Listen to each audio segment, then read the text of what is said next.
Every day I get several messages from Muslims saying something like this: David, you talk about Muhammad in front of your books because you're too scared to say these things in front of Zakir Naik. To you Muslims who think that Christian debaters are scared of Zakir Naik, I'd just like to ask, what color is the sky in your world? Because here on Planet Reality, Zakir Naik is a joke.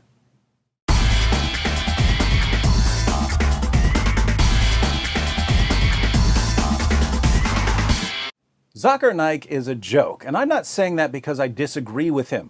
I'm saying it because he's a complete joke. Let me give you 3 quick reasons.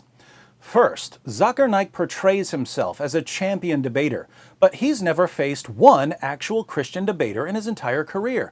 Compare Naik with someone like Shabir Ali. Shabir Ali has debated William Lane Craig multiple times. He's debated James White multiple times. He's debated Jay Smith multiple times. He's debated Mike Licona multiple times. He's debated Tony Costa multiple times. He's debated me multiple times. He's debated Sam Shamoun and Samuel Green and Jonathan McClatchy and Nabil Qureshi.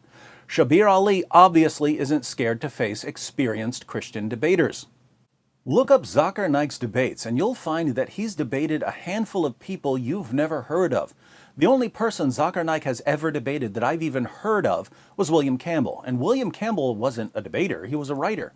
Naik knew he wasn't a debater. That's why he agreed to debate him. Naik only agrees to face people who either have no debate experience or know nothing about Islam. Those of us who debate regularly and who deal with Islam regularly, Naik won't come near us. And we've been challenging him for years. Here's a debate challenge we sent him nearly 8 years ago. I've challenged him to debate. James White has challenged him to debate. Sam Shamoun has challenged him to debate. Nabil Qureshi has challenged him to debate. And do you know what he says when we challenge him to debate? He says, you have to guarantee that you will show up to the debate with 10,000 people. Now, that's a strange demand. If you look at Zakir Naik's other debates with Christians, they didn't have to bring 10,000 people to the debate. In the 2 Zakir Naik debates I've clicked on, there were only a couple hundred people in the audience. Why did Zakir Naik debate them?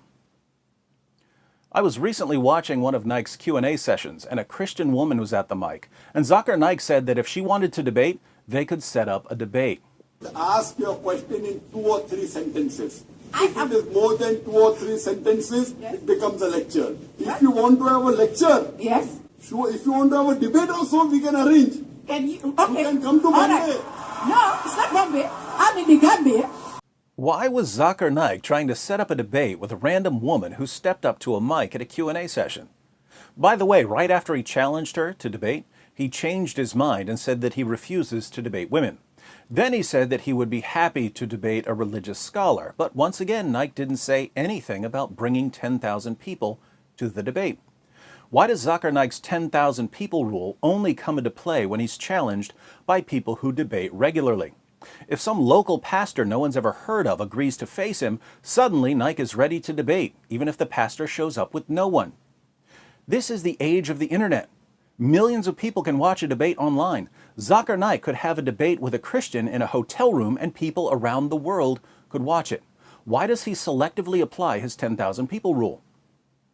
Because he knows that in America, most Christians have no idea who he is, so they're not going to come out by the thousands to see him debate.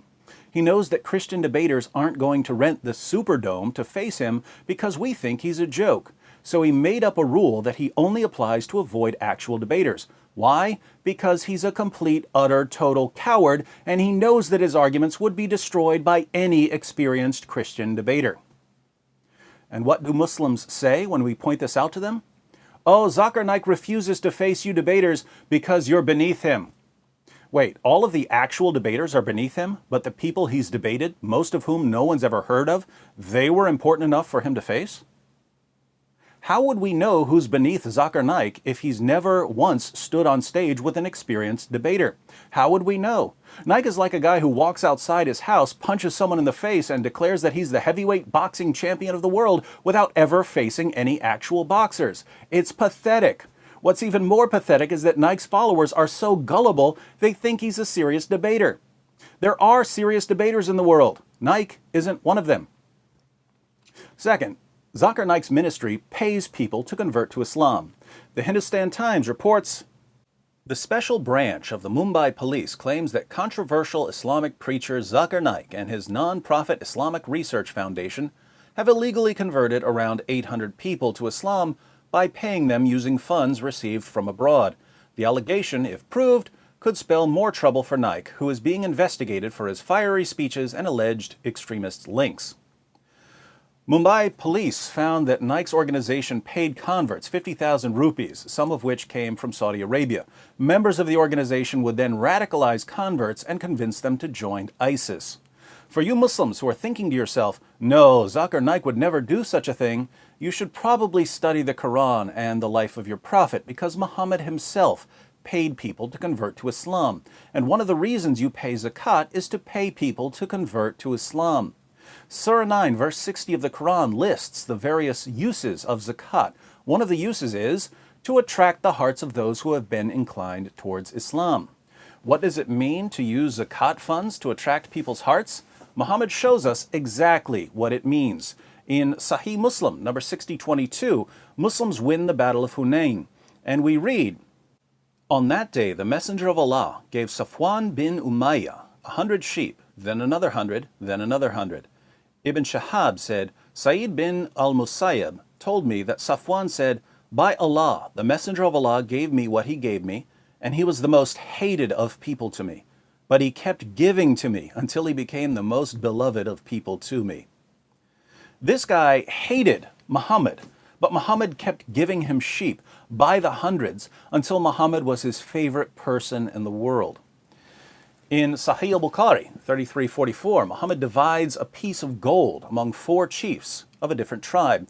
We read, "So the Quraysh and the Ansar became angry and said, he, i.e. the Prophet, gives to the chiefs of Najd and does not give to us.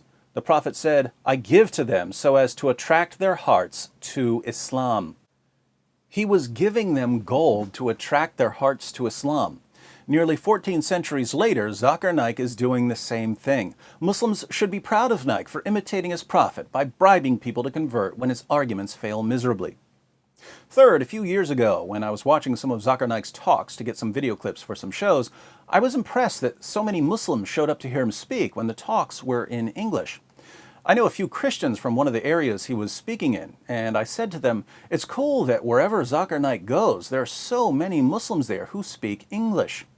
They said, oh, lots of the Muslims who show up don't speak English. I said, why do they show up? Just to be close to Naik? They said, no, the Muslim leaders bring them in to cheer. They tell the Muslims who don't speak English to cheer loudly whenever they hear other Muslims cheering. Now think about this. Zakir Naik's organization has to bring in Muslims who have no idea what he's saying to cheer for whatever he says. Why? Because they understand that many Muslims, and even some non-Muslims, don't know enough about what he's saying to know if his arguments are good or bad. But if enough people are cheering for what he says, gullible audience members will assume that he must be right.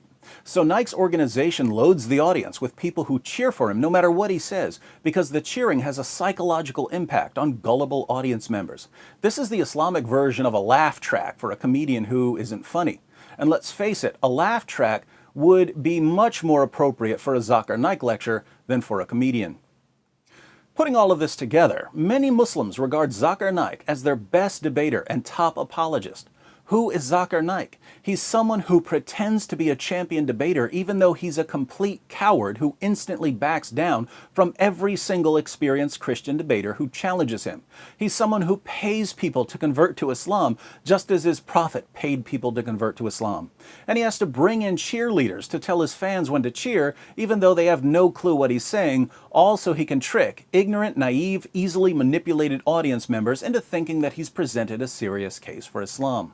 Zakir Naik is a joke. He's always been a joke. He'll always be a joke. If this is, as many Muslims claim, the best apologist Islam has to offer out of 1.6 billion Muslims in the world, what does this tell us about Islam? Of course, there's much more we could say about Zakir Naik. If you'd like to know more about why he backs down from debaters, click on this video by Nabil Qureshi, where Nabil examines just 5 minutes of a Zakir Naik lecture and finds 25 mistakes. You heard me correctly. Over a 5-minute period, Zakir Naik averages 1 mistake every 12 seconds. Fortunately for Naik, he's speaking to people who don't know any better and who don't bother to question or challenge him. But they keep cheering anyway, along with all the Muslims who don't even know what he's saying. Welcome to Islam, the only religion that would want someone like Zakir Naik as its champion.